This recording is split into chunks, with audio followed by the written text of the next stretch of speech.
번째 사도신경 시간입니다. 사도신경의 10번째 고백이 무엇입니까? 성도의 교제.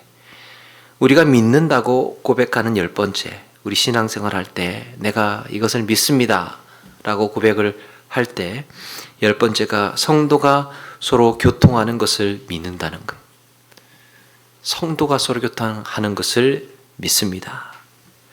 우리 사회가 코로나라는 전염병을 지내면서 자택근무라든가 자가격리라는 새로운 생활 양식이 생겨났습니다. 특별히 자가격리는 예전에도 듣도 보도 못한 이 생활의 한 부분이 되어버렸습니다. 언제 우리가 자가격리를 해봤습니까? 처음에 코로나가 생겼을 때 얼마나 많은 불편을 겪었습니까? 이전에는 생각도 못했던 마스크 대란, 마스크 한두 장 사겠다고 약국문 앞에서 줄 서 있는가 하면, 누군가 코로나가 걸렸다 하면 전체가 다 소독을 하고 그렇게 소동을 하면서 예민하게 반응을 했습니다. 여기에 치명적인 피해를 본 곳이 교회입니다. 추석 교인 수가 감소하면서 예배로 모이지를 못하고 교회 재정도 어려워지고, 그러면서 수많은 교회들이 문을 닫았는데요. 한 기관 자료를 보니까 기관에서 이렇게 발표를 했습니다. 코로나 기간 동안 문을 닫은 교회가 1만 교회라고 합니다. 만 교회. 1만 교회. 여러분, 1만 교회가 어느 정도냐 하면 우리나라에서 우리 교단이 제일 크다고 하는데, 예수교 장로의 합동교단이 12,000개 정도가 돼요. 12,000개. 다른 교단은 6,000개, 7,000개 이렇게 되고 보통이 한 몇백 개 정도가 됩니다. 그게 한 교단이에요. 작은 데는 한 수십 개 정도 되겠지요. 그런데 코로나 영향 때문에 가장 큰 교단 하나가 증발해버린 것, 보통 문제가 아닙니다. 심지어 남은 교회들이 교회 의식도 더 나빠졌어요. 사회에서. 교회는 그래도 침묵했지요. 그나마 나중에 시간을 지나고 보니까 교회가 이제 정부의 방역 수칙을 잘 따르는 모범적인 사례로 여기저기에서 언론에 보도되기는 했지만, 그래도 사회적인 인식을 바꾸는 데는 아직도 갈 길이 멉니다. 이렇게 교회가 여러 면에서 타격을 입었는데, 그 중에서 가장 크게 잃어버린 손실이 있다고 생각합니다. 그게 저는 성도의 교제라고 생각합니다. 성도의 교제.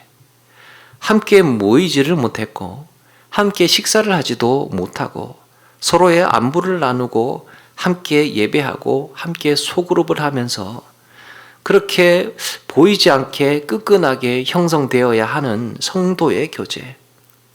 우리가 믿는다라고 할 때 어쩌면 우리는 너무 좁은 의미에서 믿는다라고 하는 것은 아닌가 생각을 해봅니다. 무슨 말이냐?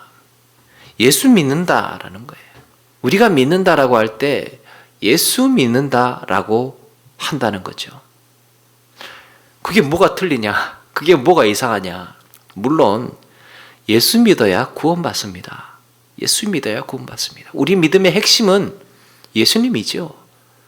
예수님 믿는 것이 우리의 핵심이고 골격이에요. 문제는 부작용이 있습니다. 예수만 잘 믿으면 된다고 생각한 거예요. 예수님께서 나의 죄를 대신해서 십자가에 죽으셨습니다. 끝. 이걸로 끝난 거예요. 예수만 잘 믿으면 된다고 생각을 하다가 보니까 오히려 그 진리가 우리에게 왜곡 현상을 가지고 온 거예요. 그냥 나만 신앙생활 잘하고 나만 예수 잘 믿으면 된다고 생각하는 그 믿음에 집중하다 보니까 그 믿음이 어느샌가 모르게 우리에게 신념이 되어버렸습니다. 제가 신념과 믿음 종종 구분을 해서 말씀을 드렸죠. 예수만 믿으면 그걸로 끝. 다르게 표현하면, 좀 더 구체적으로 말씀드리면, 믿음이 메말라 가고 있습니다. 믿음이 메말라 버린 거예요. 풍성한 신앙생활, 풍성한 믿음 생활을 하지 못하고 쫙 말라버린 그 믿음의 가지만 붙들고 있는, 신앙생활에서 사족은 다 잘라버리고 뼈만 앙상하게 남은 믿음, 그냥 생명줄만 간신히 연결되어 있는 영적인 코마 상태, 예수만 믿으면 끝. 그리고 그 나머지는 하나님이 다 알아서 성장시켜 주시고 하나님이 다 알아서 우리를 인도해 주신다는 이런 안일한 태도가 우리 신앙을 메말라 가게 만들었습니다. 제가 지금 구원론 말하자는 게 아니에요. 구원론 이야기하자는 게 아닙니다. 예수 그리스도를 믿음으로 구원받는다는 진리에는 전혀 문제가 없습니다. 오히려 예수 그리스도만 믿으면 된다고 하는 그 구원론이 그걸 이용하는 사람이 문제라는 거예요. 예수님만 믿으면 된다고 하는 그 구원론을 역이용해서 신앙생활을 하고 있는 사람이 문제라는 겁니다. 이것만 하면 된다고 그랬지? 이게 문제라는 거예요. 그래서 믿음은요, 예수 그리스도를 믿는다고 하는 협의적인 신앙뿐만 아니라 협의적인 믿음, 그 좁은 믿음뿐만 아니라 하나님의 말씀 전체를 믿는다는 광의적인 신앙을 가져야 됩니다. 우리가 믿는 것, 우리 믿음 생활을 한다라고 할 때 그 믿음은 성경 전체, 하나님의 말씀 전체를 믿는 거잖아요. 여기에는 많은 내용들이 포함되어 있습니다. 하나님의 창조, 하나님의 구원 계획, 하나님의 경륜과 섭리, 선지자들의 구속사적인 예언, 신약에 와서는 성령의 감동으로 기록된 신약의 서신들, 또 그들의 가르침, 우리는 어떻게 살아야 되는가? 어떻게 섬기고 어떻게 순종하고 충성하고 헌신할 것인가? 하는 성경의 가르침을 내가 다 믿는다고 하는 그 믿음이 제대로 신앙생활을 한다는 것임 알아야 된다는 거죠. 성경 전체를 믿어야 예수 그리스도를 온전히 믿을 수 있습니다. 예수님만 믿어서 그 뼈대만 골경만 붙들고 있으면 왜곡이 될 수 있으나 오히려 반대로 광의적으로 넓게 큰 틀에서 신앙생활을 해야 제가 방금 말씀드린 그 믿음의 모든 내용들을 다 믿어야 예수님을 제대로 믿을 수 있다는 거예요. 이런 점에서 성도가 서로 교통하는 것, 성도가 혹은 성도의 교제가 오순절날 성령 받은 성도들의 반응이었다는 것을 우리는 믿어야 됩니다. 다시 성도가 서로 교통하는 것이 성도의 서로 교통, 지금 교제 이야기하죠. 그것이 오순절날 성령 받은 성도들의 즉각적인 반응이었다는 것을 우리가 주목해 볼 필요가 있습니다. 오순절 성령 강림이 이루어지고 나서요, 천하 만국에서 절기를 지키러 왔던 사람들이 깜짝 놀라가지고 이상한 소리에 들려서 마가의 다락방으로 급하게 몰려듭니다. 사람들이 도대체 이게 어떻게 된 일인지 어안이 벙벙해 있을 때 베드로가 일어나서 이 일에 대해서 이게 어떻게 된 일인지 설명을 하기 시작합니다. 그게 사도행전 2장의 베드로의 설교예요. 설명을 하기 시작하는데 쭉 설명을 하면서 그 사람들의 모든 것을 뒤집어 놓는, 정말 모든 것을 뒤집어 놓는 한마디를 하는데요. 너희가 십자가에 못 박은 이 예수를 하나님이 주와 그리스도가 되게 하셨느니라. 표현 중요합니다. 최초에 너희들이 십자가에 못 박은 그가, 예수가 하나님이 주와 그리스도가 되게 하셨느니라. 그러니까 사람들이 마음에 찔려서 그러면 우리가 어떻게 해야 되냐고 안절부절을 하게 됐죠. 그러니까 베드로가 이렇게 말합니다. 너희가 회개하여 각각 예수 그리스도의 이름으로 세례를 받고 죄사함을 받으라. 그리하면 성령의 선물을 받으리니 그랬습니다. 너희들 회개하면 돼.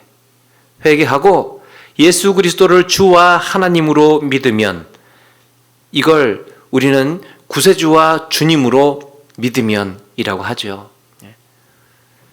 그러면 성령을 선물로 받는다는 거예요. 그렇게 하면 너희도 우리처럼 되는 거야. 지금 성령을 선물로 받은 사람들처럼. 아마도 그 자리에서 베드로의 증거를 들었던 사람들 모두가 회개하고 세례를 받은 것 같습니다.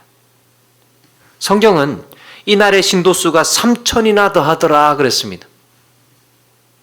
바로 그 때문에 예수님이 죽으셨고 그 예수를 하나님께서 주와 그리스도가 되게 하셨느니라.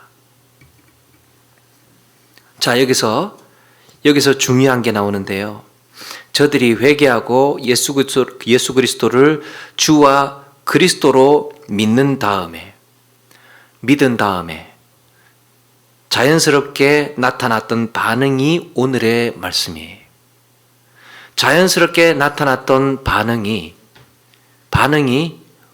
교회의 순수한 처음 시작의 모습이었다는 겁니다.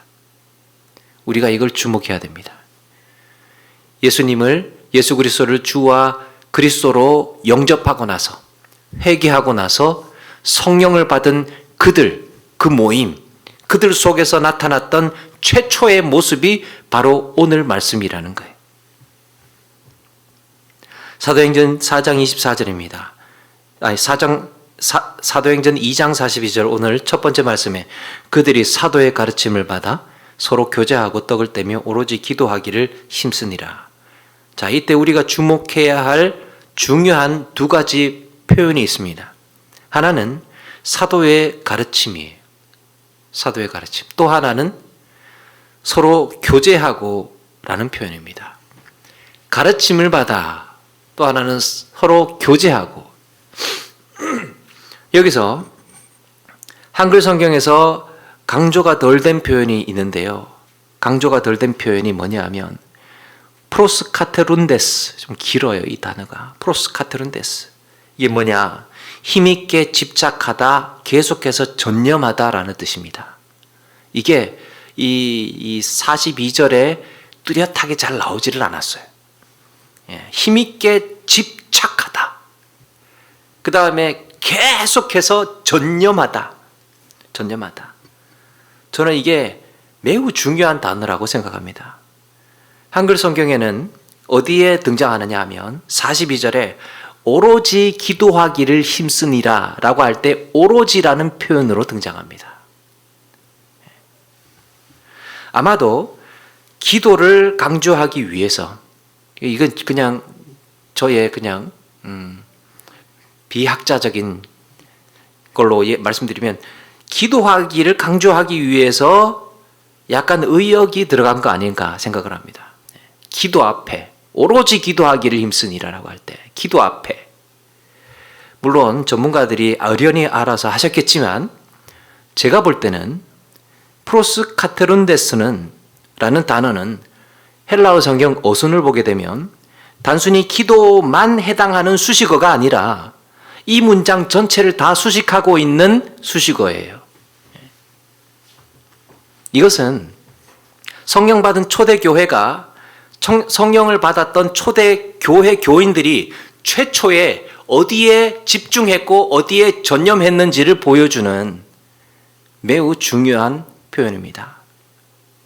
어디에 전념했는지, 어디에 그렇게 집착했는지 보여주는 중요한 대목. 이것이 교회가 무엇을 하는 곳이냐, 교회가 무엇을 하는 곳이냐, 교회의 정체성과 관련된 문제이기도 하고, 오늘날 우리가 다시 바로잡고 돌이켜야 될 교회의 모습은 어떠해야 하는가라고 했을 때 그것을 가르쳐주는 매우 중요한 좌표라고 생각을 합니다. 우리가 어디에서 틀어졌을까? 우리가 어디에서 어긋났을까? 우리가 어디에서 이 교회가 이렇게 표류하게 되었을까? 라고 했을 때 우리는 어느 방향으로 나아가야 될지, 교회는 어떠해야 되는지를 보여주는 매우 중요한, 우리는 종종 이런 고민들을 하고는 하죠. 이런 고민들을 합니다. 앞으로 교회가 나아가야 될 방향이 어디일까? 앞으로 교회가 나아가야 될 방향이 어딜까? 이제 교회는 무엇으로 해야 될까? 세상은 이렇게 확확 변하고 있는데 교회는 도대체 세상을 따라가지 못하고 뭘 해야 되느냐? 고민하지 않습니까? 여러분, 문제는 교회가 시대의 흐름에 발맞추어서 새롭게 갱신하고 교회의 체질을 개선하고 교회의 역할, 임무, 교회의 사명을 그때그때 적용하는 것보다 더 중요한 것이 있습니다. 교회의 문제는 간단합니다. 교회 문제는 전념해야 할 곳에 전념하지 못하고 자꾸 곁길로 가고 딴 생각하고 딴 일하고 세상 쫓아가려고 하고 트렌드에 민감하게 반응하고 그러다가 표류를 하는 것 아닙니까? 세상이 이렇게 흘러가고 정말 첨단 세계, 그럼 우리도 첨단으로 가야 되나? 뭐 이런 고민을 하다 보니까 포인트를 놓치는 거예요. 딴 생각하지 않고 성경에서 말씀하고 있는 그것만 잘 지키면 돼요. 잘 지키면. 시대가 변하는 것은 상관이 없습니다. 상관없다라고 하면 조금 너무 제가 극단적인 표현이고, 시대적인 이 변화의 흐름에도 우리가 잘 이해하고 바라보아야 되겠지만, 교회의 정체성은 처음부터 정해져 있습니다. 교회가 무엇을 해야 되는지는 이미 성령 받은 초대교회에 가르쳐주고 있는 거예요. 어떻게 하면 교인 수 늘리고 이런 데 현혹되고, 어떻게 하면 교인들 서비스를 강화를 하고 이러다가 보니까 뭘 해야 되는지를 모르는, 그래서 길을 잃어버린 것이지 시대의 흐름에 발맞추지 못해서 문제가 된다고 생각하지는 않습니다. 곁길로 안 가면 됩니다. 우리가 좀 어긋났나 돌이키면 돼요. 물론 이렇게 우리가 세상을 이해하고 바라보는 것은 중요하고 좋은 일이지만 교회의 본질적인 문제는 아니라는 겁니다. 교회는요, 어디까지나 교회예요. 교회는 세상이 뒤집어져도 교회입니다. 그러면 교회의 성격, 교회의 정체성을 이 사람의 임의대로 바꿀 수 있는 권한이 있는 게 아니에요. 하나님께서, 예수 그리스도께서 이미 정해 주셨습니다. 그걸 놓치기 때문에 문제라는 거예요. 그럼 어떻게 해야 되느냐? 초대교회에서 교회가 형성되었을 때 그 순간으로 되돌아가는 겁니다. 교회 갱신은 뭔가 새로운 것으로, 새로운 방향으로 옮겨가는 것이 아니고, 교회 갱신은 성경에서 보여줬던 그 모습대로 다시 돌이키는 거예요. 다시 돌이키는 거. 그게 갱신입니다. 교회 갱신. 아, 많이 나갔구나. 다시 돌아가자. 아, 어긋났구나. 아, 다시 지금 바로 잡자. 이게 갱신이에요. 자꾸 하라는 거 제대로 안 하니까 문제가 되는 거야. 하라는 거. 그래서 사도행전 2장 42절 이하에 오늘 구절이, 오늘 이 말씀이 교회론에서 매우 중요한 구절인 이유예요. 교회가 어디에 전념을 했다는 겁니까? 첫 번째, 사도의 가르침을 받는데 전념했답니다. 사도의 가르침을 받는데 전념했다. 이 가르침이 우리가 아는, 들었을 법한 디다케라는 말입니다. 디다케, 가르침. 교회라고 할 때요, 이 교자가 우리가 아는 것처럼 가르칠 교자를 쓰잖아요.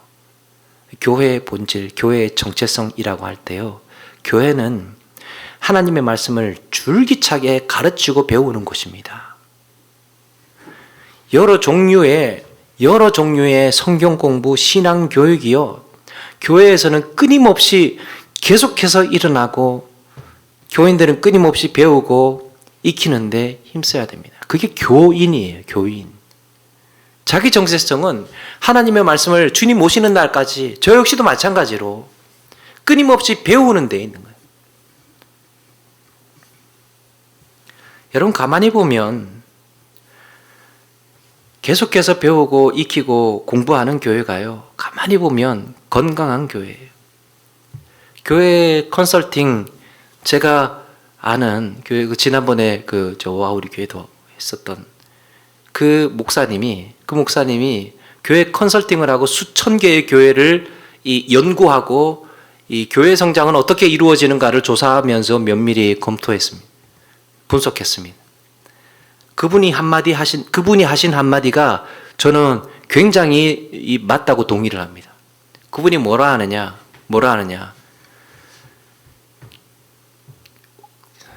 이런 얘기. 와우리 교회가 건강한 이유 한 가지를 말씀하시더라고요. 계속해서 배우더라는 거예요. 계속해서 배우고 공부하고 있는 게 그게 희망이라는 겁니다. 그래서 저도 생각을 했어요. 교회는 가르치는 곳이어야 된다. 교회는 끊임없이 배우는 곳이어야 된다. 코로나 거치면서 핑계지만 코로나 거치면서 소그룹 모임 금지되고 약간 지금 핀트가 나간 설교 용어가 아닌데 뭐라고 해야 되나? 약간 이렇게 지금 어긋나 있는 상황이 매우 답답합니다. 교회에서는 계속해서 끊임없이 가르치고 배워야 됩니다. 배우는 곳이어야 됩니다. 그래서 교회에 오실 때 이걸 심지어는 예배조차도 설교조차도 가르치는 행위고 배우는 행위예요. 이게 없으면요, 이런 게 없으면 가르치는 것이랑 배우는 것이랑 이런 이 교인의 마인드가 없으면 또 예배에서도 혹은 설교에서도 배우려고 하는, 흡수하려고 하는 태도가 없으면 본인의 신앙에 전혀 도움이 되지 않습니다. 내가 볼 때 그거 아닌 것 같은데 이런 식으로 나오면 그거는요 신앙생활에 전혀 도움이 안 돼요. 그래서 가르치지 않고 배우지 않는 교회는 소망이 없다. 초대교회에서 보여주고 있는 거예요. 그들은 전적으로 집착할 정도로 전념할 정도로 사도의 가르침을 받기에 계속했다는 거예요. 계속했다라는 단어도 헬라어 표현에 나옵니다. 계속했다. 만약에 배운 게 없으면 어떻게 되겠습니까? 배운 게 바닥이면 뭐가 나오느냐 하면 경험 나옵니다. 경험. 내가 해보니까가 나와요. 내가 해보니까. 배운 게 없으면, 아는 게 없으면 인간적인 방식이 스멀스멀 올라옵니다. 없으니까 내가 원래 했던 대로가 나오는 거예요. 과거에 했던 대로가. 또 한 가지, 주인이 많아지요. 교회의 주인이 많아집니다. 일만 스승이라고 그랬죠. 일만 스승이 그랬습니다. 선생님이 맞습니다. 신앙은 가만히 내버려 두면요 왜곡이 돼요. 안 배워서 문제지 배우면 문제가 되지 않습니다. 물론 이단들은 너무 많이 배워서 너무 잘 배워가지고 문제가 되기도 하지만 여러분 그래도 이단들한테 이 열의 배울 것은 없지만 저는 그래도 한 가지 좀 눈여겨봐야 될 게 있다고 생각해요. 그래도 그들은요 내부적으로는 일사불란하게 움직입니다. 그들은 철두철미하게 신앙생활을 해요. 그게 맞는지 안 맞는지 저들은 잘 모르지만 철저하게 신앙생활합니다. 이유가 뭔가 배웠기 때문에 그래요. 그만큼 저는 교회가 이단들 교회처럼 그런 열정, 그런 수준으로 배운다면요 어떤 교회가 이단들 겁내겠습니까? 어떤 교회가 진리를 가르치고 그만큼 그 수준으로 틀린 거, 심지어 틀린 진리를 가르치는데도 그들이 그렇게 자신 있게 날뛰고 그렇게 사는데도 심지어 진리를 배웠다는 우리가 신천지하고 1대1로 진짜 한번 논쟁을 하면요 얼마나 말 잘하는지 몰라요. 기가 막힙니다. 짤 나와요. 기가 막혀요. 이거 어떤 결과냐? 가르치고 배웠기 때문입니다. 우리는 이걸 성경의 지금 말씀을 우리의 구원관, 우리가 가지고 있는 성경은 우리는 진리라고 받아들이고 믿고 있잖아요. 그럼 우리도 그만큼 하는 거예요, 그만큼. 그러면 저는 문제될 게 없다고 생각합니다. 안 해서 문제지. 그래서 계속해서 점검하고 계속해서 좀 더 구체적으로 세심하게 배우려고 우리는 서로 애써야 됩니다. 저 역시도 마찬가지고 계속해서 배우려고 애쓰고 계속해서 공부하려고 애쓰고, 사실 제가 안 하려고 마음먹으면 기본 베이스에서 그냥 설교 준비하고 그냥 뭔가 이렇게 가르치고 하면 할 수도 있을 것 같아요. 그게 아니잖아요. 지나고 보니까 저의 무능함이 가슴으로 와닿고, 저의 부족함이 이 절실해서 이거 안 되겠다. 이래서 안 되겠다. 그래서 이런 막 절박함이 막 생기는 겁니다.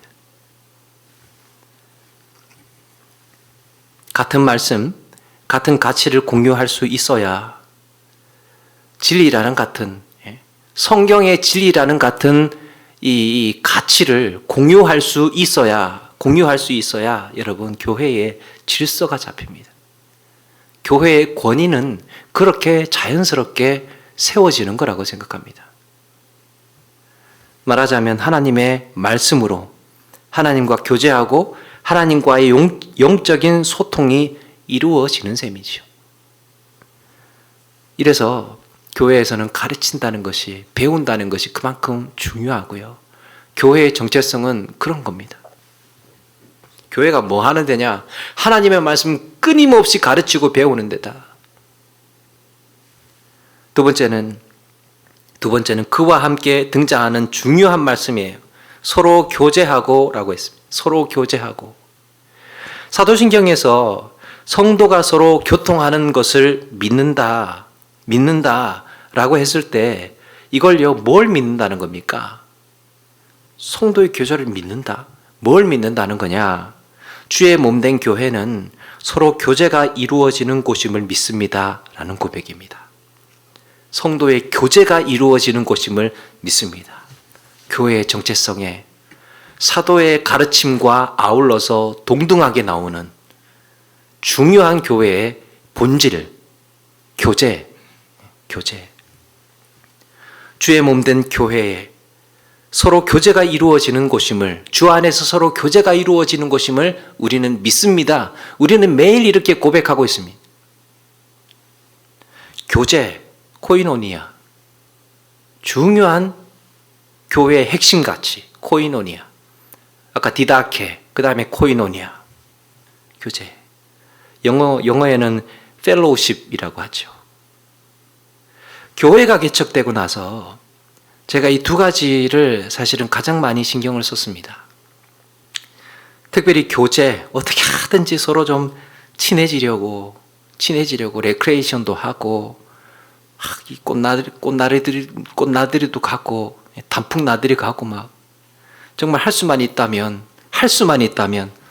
더 멀리도 가고 싶고, 2박 3일이라도 한번 수련회 하고 싶고, 막 이러고 싶은데, 그래서 그렇게 서로 친해지는 시간들이 있었으면 좋겠다고 생각을 했습니다. 여러분, 이게 교회가 시간이 남고요, 할 게 없어서 서로 모여갖고 그렇게 이제 하고 그런 게 아니에요.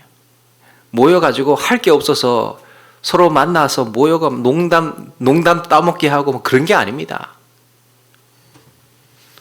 제 아버지가 옛날에 예수 안 믿을 때 어머니가 조금만 늦게 교회 갔다 오면 뭐 하고 이제 오냐고, 그러면서 교회에서 그렇게 놀 게 많냐고, 놀다 오냐고. 싱가포르의 어떤 교회는요, 보니까 가정교회로 모여가지고 막 목사님하고 교인들하고 막 서로 코파기 해가지고 막 튕기고 이렇게 막 논다고. 그러면서 그것도 재밌다고 막 깔깔깔 웃고 그렇게 한 2시간 놀다가 끝난다고. 강의 와가지고 그런 얘기 하더라고요. 왜 그렇습니까? 이거는 교회의 본질에 관한 문제이기 때문이에요. 누구 하나 흉허물 없이 속속들이 다 받아주고 이해할 수 있는 그런 친분, 친밀함, 코이노니아, 성도의 교제는 교회의 본질입니다. 성경에는 성도인 우리를 그리스도의 몸이라고 했어요. 한 몸. 한 몸. 몸이 가지고 있는 특징이 무엇입니까? 생각과 행동과 감정이 하나예요. 하나. 몸이 가지고 있는 특징이에요. 네가 울면 나도 울고 네가 웃으면 나도 웃고 몸이 아파서 죽을 지경인데요. 표정이 막 신이 나서 웃는다면 이거 어떻게 되겠습니까? 몸은 지금 막 아파서 쓰러져 가고 있는데 표정은 하하하 막 이렇게 웃고 있으면 그거 어떻게 되는 겁니까? 이렇게 함께 울었던 아름다운 눈물 어린 동행이 있습니다. 구약 성경에 보면 욥이 하루아침에 재산을 잃고 이 자식들을 잃고 병까지 들었습니다. 그때 새 친구가 찾아오게 되지요. 그들은 일주일 동안 일어난 일을 해석하거나 해결하려고 하지 않았습니다. 성경에는 이 밤낮 7일 동안 그와 함께 땅에 앉았으나 욥의 고통이 심함을 보므로 그에게 한마디도 하는 자가 없었더라. 아무 말도 없이 무려 일주일 동안 밤낮으로 그 곁을 지켜주면서 이 새 친구의 모습이 얼마나 아름답습니까? 아무 말 하지 않았어요. 그저 침묵하면서 긴 시간 동안 함께 아파했을 뿐입니다. 이게 몸. 그들은 그 시간만큼 하나의 교회였습니다. 그 시간 동안만큼은. 문제는요, 입을 떼면서 시작돼요. 욥기의 문제는 입을 떼면서 시작이 됐습니다. 그런데 이게 왜 이렇게 된 거래?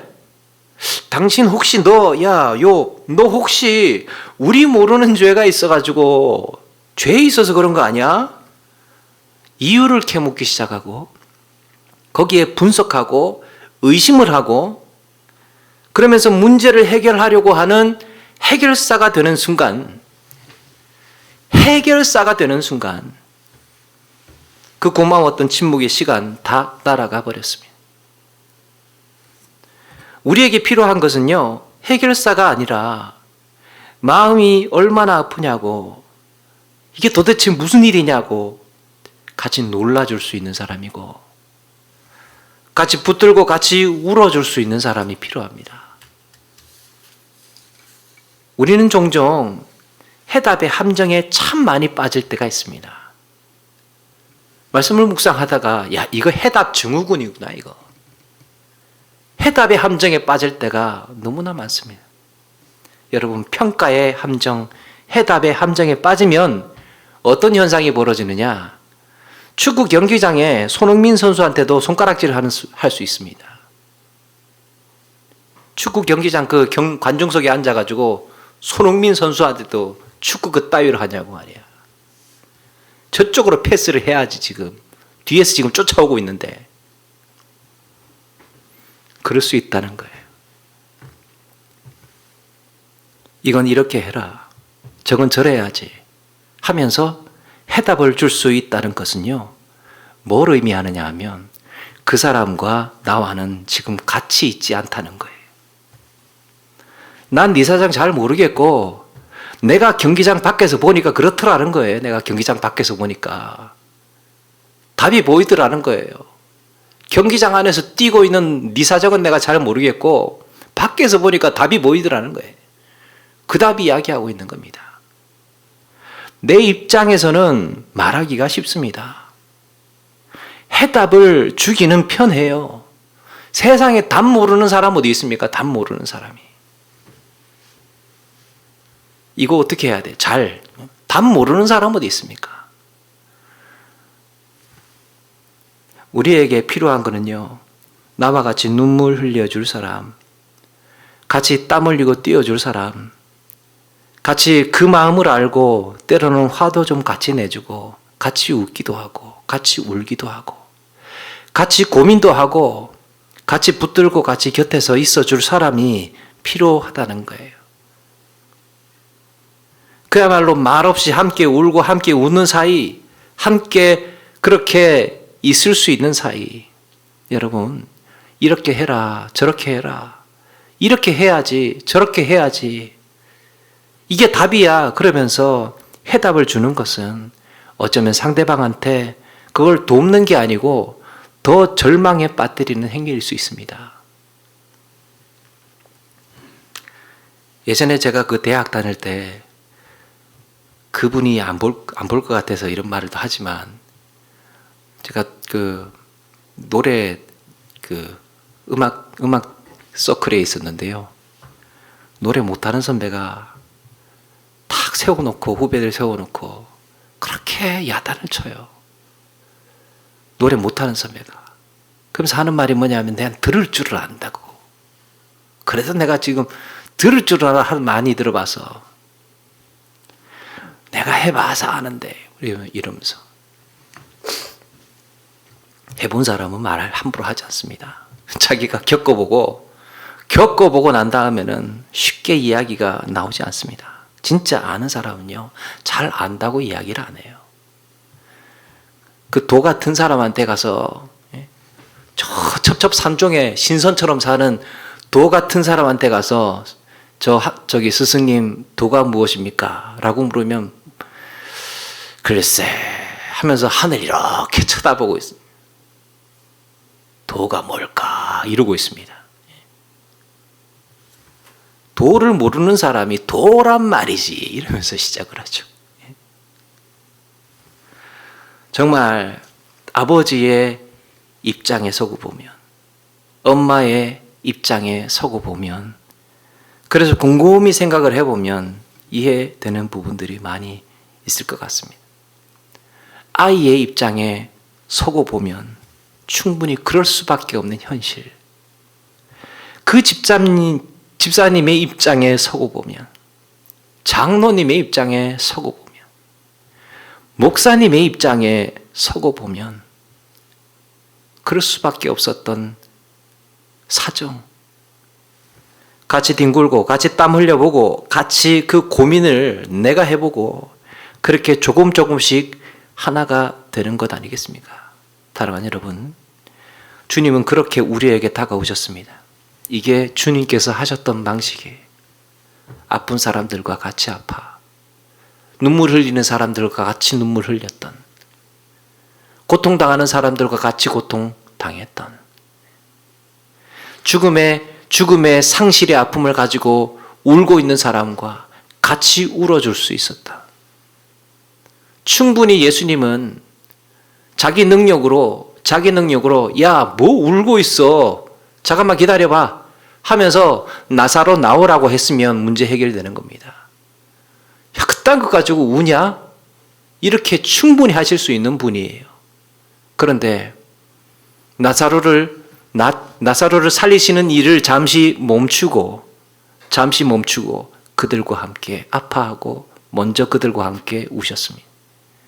이게 한마음 우리와 함께 하시는 주님의 방식입니다. 코로나가 시작되면서 영상예배에 대한 신학적인 논란이 많았습니다. 영상예배, 야, 이게 무슨 예배냐? 영상예배가 무슨 예배야? 우리는 무조건 모인다. 그래서 모인다고 끝까지 주장을 하고 이런 사람들도 있었고요. 또 한쪽에서는 그래도 지금으로서는 불가피하지 않냐. 코로나가 이 지나는 동안만이라도 짧은 잠깐이지 않냐. 금방 지나갈 거다. 옛날에 뭐 사스인지 뭔지 하는 것처럼 금방 지나갈 거다. 부득이하게 영상 예배 잠시만 하자라는 의견이 있었습니다. 그렇게 영상 예배가 시작이 되었고 잠깐인 줄 알았던 코로나가 몇 년 동안 계속해서 이어지고 있습니다. 이것을 두고 제가 신학적으로 이래야 된다 저래야 된다 말하지는 않겠지만 저는 이걸 보고 그래도 한 가지 말하고 싶은 게 있습니다. 이거 하나는 확실하다고 생각합니다. 영상 예배는 성도의 교제가 없는 예배의 형태입니다. 영상 예배의 맹점이 그거예요. 서로 만날 수 없고 부둥켜 안을 수 없고 같이 눈물을 흘릴 수 없는, 같은 한 목소리로 찬양할 수 없고 같은 한 호흡으로 기도할 수 없는, 저 안에 있는 화면 속에 있는 예배, 저 안에서 벌어지는 일. 지금 여기는 우리 집이고 이상하지 않습니까? 동일한 찬양, 동일한 말씀, 동일한 설교인데 왜 집에서는 뭔가 20% 부족하다는 것을 느낍니까? 이상하게 은혜도 안 되는 것 같고, 나와 한 몸 된 성도의 숨소리, 하나의 목소리, 함께 있어야 할 동료 의식, 동질감, 펠로우십이 빠졌기 때문에, 코이노니아가 잃어버렸기 때문에 성령을 받았던 초대교회 성도들에게 나타난 그 중요한 요소가 빠져버렸기 때문에 헛헛한 겁니다. 나와 함께한 성도들이 하나의 말씀 앞에 은혜를 받고 있다는 느낌. 장작불 비유를 많이 하지 않습니까? 사람이 많으면 은혜가 많이 된다는 장작불 비유. 그게 사실은 저는 이거라고 생각합니다. 곁에 함께 하고 있는, 같은 말씀을 받고 있는 내 동료가 있다는 의식. 이것이 우리의 마음을 더 뜨겁게 만들어주고 더 불타오르게 해주는 거예요. 그래서 같은 메시지라도 누구와 함께 어디서 함께 하고 있느냐가 중요한 겁니다.